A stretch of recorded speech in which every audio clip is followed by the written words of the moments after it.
Hey guys, and welcome back to my channel. So we're going to be talking about NPR, uncharted territory, ongoing shutdown threatens food aid for 42 million people. I think we should be concerned that there's 42 million people on this benefit. Like I'm not saying all of the people on here don't require it. I think there should be limitations. I believe that people should not be able to continue to pop out children if they can't afford to take care of those kids. I used to work for HHS, and a lot of the phone calls I had were these women saying that they're going to continue to pop out kids and not work and just live off the government. So I would say it was the majority of my calls that were like that. But I think that if we have 42 million people on this, there's a problem, and we really need to wean them off or cut them off completely and kind of think about how to assist people that really do need this. So let's go ahead and continue with the story. By the end of this week, nearly 42 million people in the U.S. who get federal food assistance are in danger of seeing their benefits disappear because of the ongoing federal shutdown. About 1 in 8 U.S. residents get an average of $187 a month through the Supplement Nutrition Assistance Program, or SNAP. One of those people is Shari Jablonski, the 66-year-old widow who lives outside Pittsburgh is bracing to lose the $291 in food and aid her disabled nephew gets each month. She raised her now adult nephew and 2 nieces as her own, and even without the looming crisis, her budget is tight-roped. This month, I could not afford to pay anything gas or electric, she says. Instead, she paid her monthly car payment since she needs to drive to doctor's appointments, visit her mother, and one niece uses the car to get to work. If her nephew's food benefits disappear in November, I'm concerned I will not have heat. She says it would also ruin Thanksgiving. SNAP, formerly known as Foodstamps, is the country's largest anti-hunger program. The vast majority are children, working people, older Americans, veterans, and people with disabilities. Joel Berg, CEO of Hunger Free America, says of food stamp recipients, if the SNAP program shuts down, we will have the most mass hungry suffering we've had in America since the Great Depression. For most people, SNAP is one of the only money they get directly. Cash welfare was dramatically reduced in the 90s. Berg notes, and Medicaid payments go directly to the doctors, hospitals, and drug companies. The only thing that really helps moderate income and low-income Americans meet their basic monthly expenses is SNAP program. And that's why it is vital, not only in terms of fighting hunger, but just keeping tens of millions of Americans afloat each month. In addition, a separate nutrition program for 7 million pregnant women and new parents is also at risk of running out of money. The Trump administration tapped $300 million in tariff funds to keep WIC, the Special Supplement Nutrition Program for women, infants, and children, afloat, but is expected to run out within a few weeks. Some states say they'll help fill the funding gap, but not all have the resources for that. The pressure for the USDA to keep funding SNAP. Over the weekend, the U.S. Department of Agriculture posted a message on the website blaming Democrats for risking SNAP funding by keeping the government shut down. Quote, this will have run dry at this time. The well has run dry at this time. There will be no benefits issued in November 1st. It stated that the message goes on to say Democrats can, quote, continue to hold out for health care for illegal aliens and gender mutilation procedures, or reopen the government so mothers, babies, and most vulnerable among us can receive critical nutrition assistance. Democrats say they won't vote to the end the shutdown unless Republicans agree to the extended tax credits for the Affordable Care Act to keep health insurance premiums from skyrocketing. Undocumented immigrants are not eligible for the ACA. Food aid advocates say USDA not only can but must keep funding SNAP benefits because it's an entitlement program. SNAP still has billions of dollars in what they are called contingency reserves that could fund the bulk of what is needed for November benefits, says Katie Berg, a senior policy analyst at the Center of Budget and Policy. Priorities of nonpartisan research and policy institutions. Situations like this are precisely why Congress provides them. She says the agency could also legally transfer additional funds as they've done for the WIC nutrition program. The USDA rejected both suggestions in a memo Friday. It says the contingency funds are not legally available to extend regular benefits and are meant only for natural disasters like hurricanes, tornadoes, and floods. It also said transferring money from other programs will pull away funding for school meals and infant formula. So, you've seen that. And so I wanted to kind of go into some other stuff with you guys. So here we got from Steven Crowder, SNAP costs taxpayers $145 billion a year. So with the government being shut down, why are we still paying taxes? Yeah, that's just my thought. Seriously, why are we paying taxes? I feel like we just need to do it away with IRS because I think it's unhelpful. And I think we shouldn't have to be paying for other people's poor decisions. So I understand that there are people out there in need, people that can't work, people that are disabled. And not saying that not all disabled people can't work, because my son has a disability and he works, so obviously, people with disabilities can work. I know that there are some that can't, and so I'm not going to take away from that. And then you also have the elderly, some of them didn't save up like they should have. For when they retired, some didn't make enough, or because they were on SNAP their whole life, and by the time they retired, they had really no money for their own benefits, which is why they're struggling now.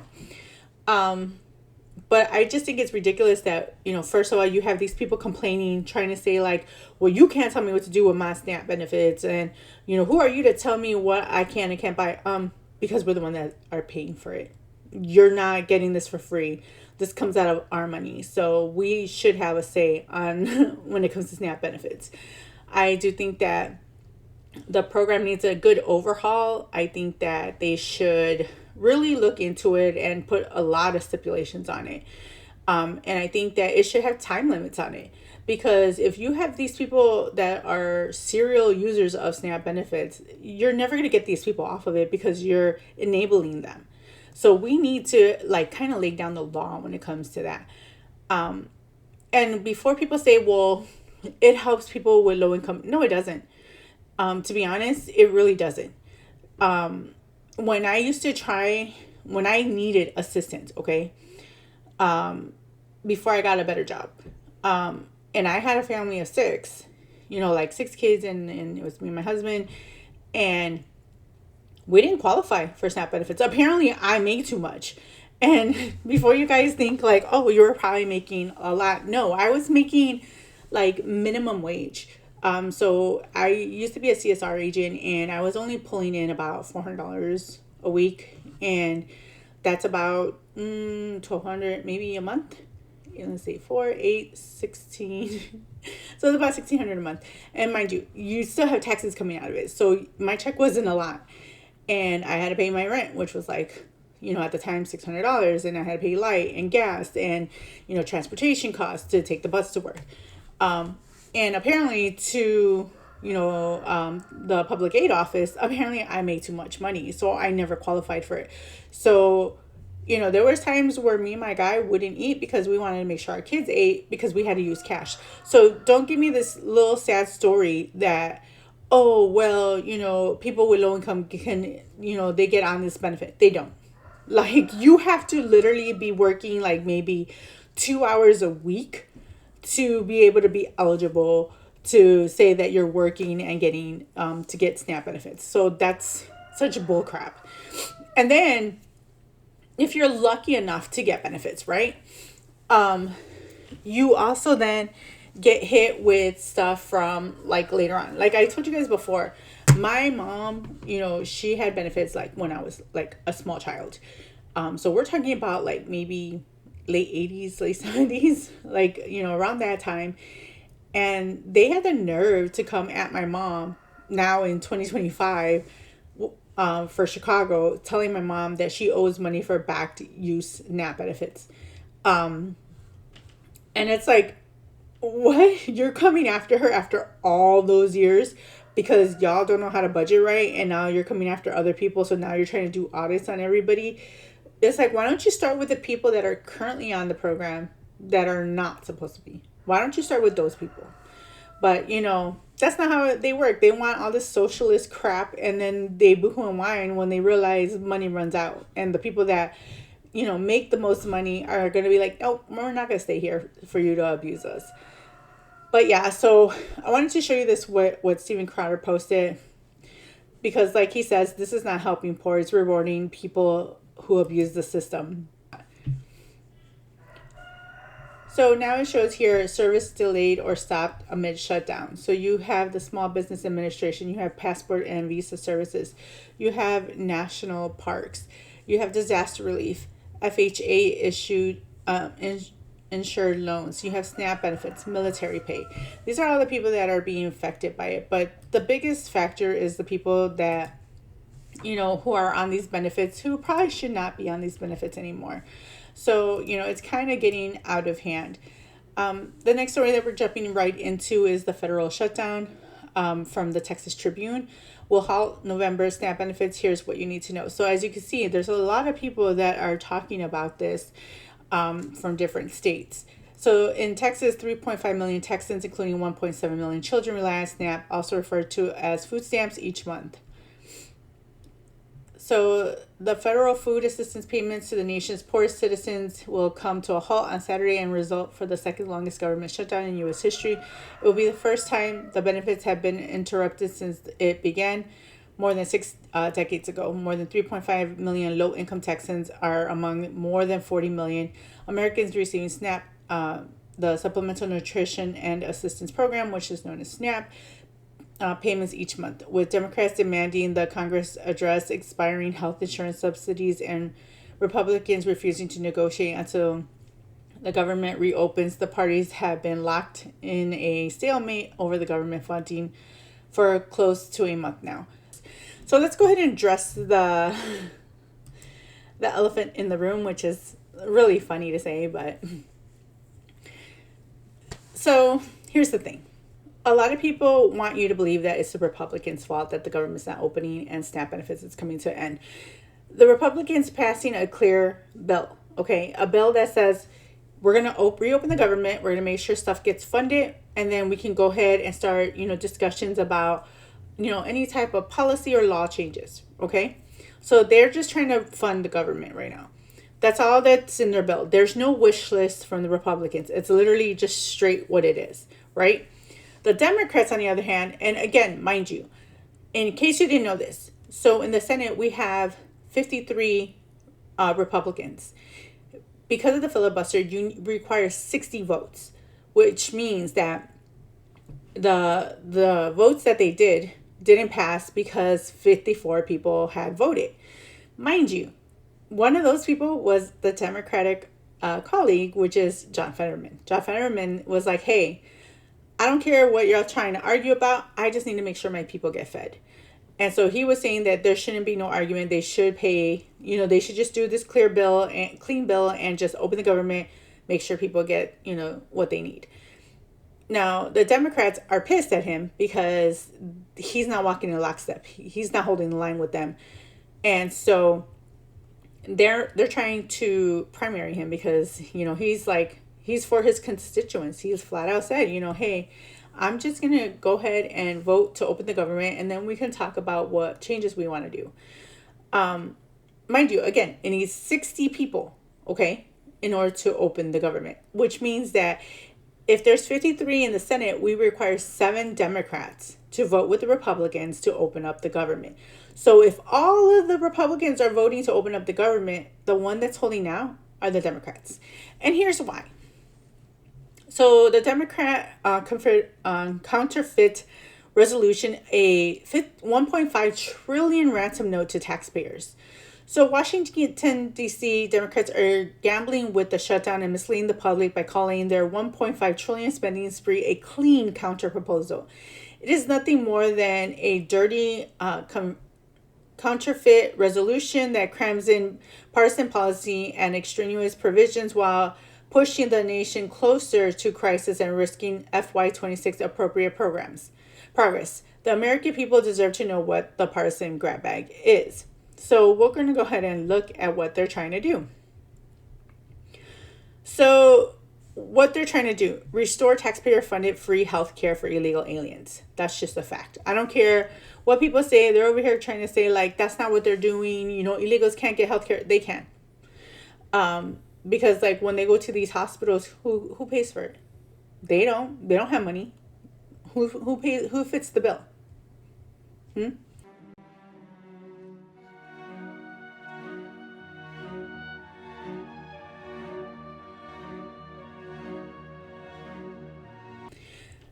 Props up liberal news programs. So they want to refund the liberal news programs, which the government shouldn't even be funding news programs. That should be a separate entity from the government. Prioritize electric vehicle access to HOV lanes regardless of vehicle occupancy. Remove work requirements for able-bodied, non-working adults on taxpayer-funded health programs. Resume DEI programs in foreign countries. Why are we even giving money for foreign countries when we can't even take care of our own? Like, make it make sense to me. Hands criminals over $1 billion more for taxpayer-funded defense. Repeal $50 billion in rural healthcare funding, hurting hospitals and clinics in vulnerable communities. You heard that. So for all my rural people out there who vote blue, guess what? The Democrats want to take away your health care, but they want to be able to fund it for illegals. Just hear me out with that one. If you live in a rural area, they try to say that Republicans were trying to take funding away from rural area hospitals. It's not true. It's the Democrats. So that should just let you know how much they lie and how much they don't give an ish about the American people. They want to reverse lawful executive actions made by the president. Rescind the border security measures passed through the working families tax cuts.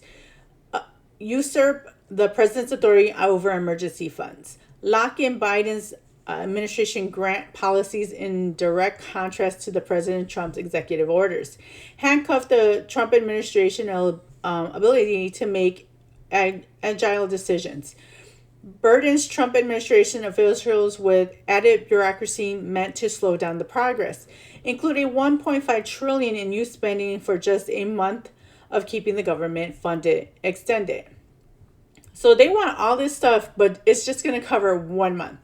It's not going to do anything at all. All it's going to do is give the Democrats everything they want on their wish list, which is not what this is meant for. They're trying to just pay the bill, keep the lights on, make sure the American people are taken care of.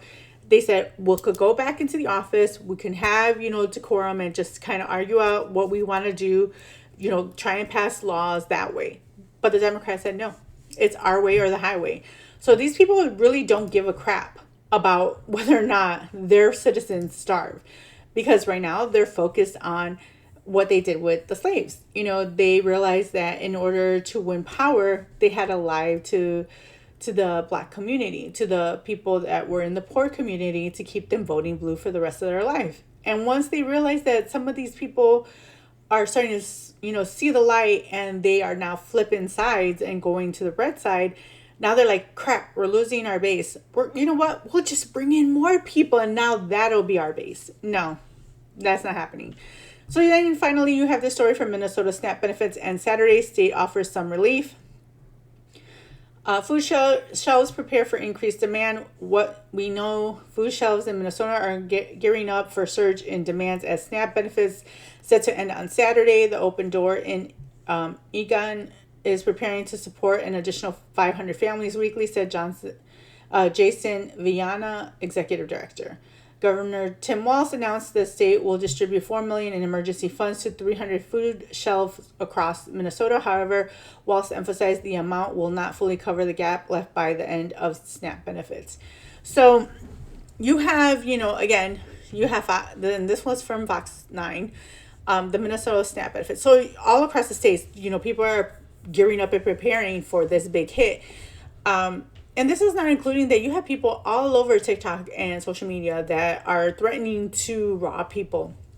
Whether it's threatening to go to Walmart and rob, from Walmart. You also have some of these people saying that when you're coming out the store, they're going to jack you and rob you and take your stuff.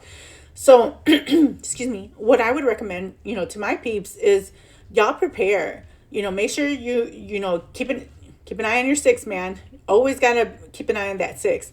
When you're bringing your food out, make sure you're stocking up. And I'm not saying a hoard. I'm just saying stock up in case, stuff goes sideways. Because this is something that you have to really, think about, especially like in a long game, because you never know what could happen in society. This could lead into civil war. You're going from civil strife to civil war at this point. And, when food goes scarce, that's when more people will start rioting and violence kicks up, because people are going to start breaking into people's homes and, jacking people's cars, or even just stealing their stuff, because they want it now, because they don't have it. And instead of being smart and saying, you know what, I'm going to go get a job, I'm going to go do what I can, to be able to take care of my kids, But no, these people don't say that. In every TikTok video you see, they're always like, what's your job to take care of me? It's, why are you guys stopping, to take care of me? Like, I don't need a job. That's what you guys are for. And it's like, it's not how that works. And this is the problem. You've been enabling it so long that these people feel entitled to it, and they don't. They're not. It's like, so sad, honey. You need to get a job. This is a you problem, not a me problem. But you guys let me know your thoughts about the SNAP benefits, and what do you think is going to happen on Saturday? Do you think it's going to be an all-out, like, free-for-all? Do you think people are going to just start looting everything? Do you think people are going to start robbing other people or breaking into homes to take their food? Like, let me know your thoughts in the comments below. I don't want to fearmonger. I just, always tell people be prepared, because sometimes it rains. So you guys let me know your thoughts in the comment below. I want to thank you for watching. Don't forget to like, comment, and subscribe, and hit that notification bell. Till next time, guys.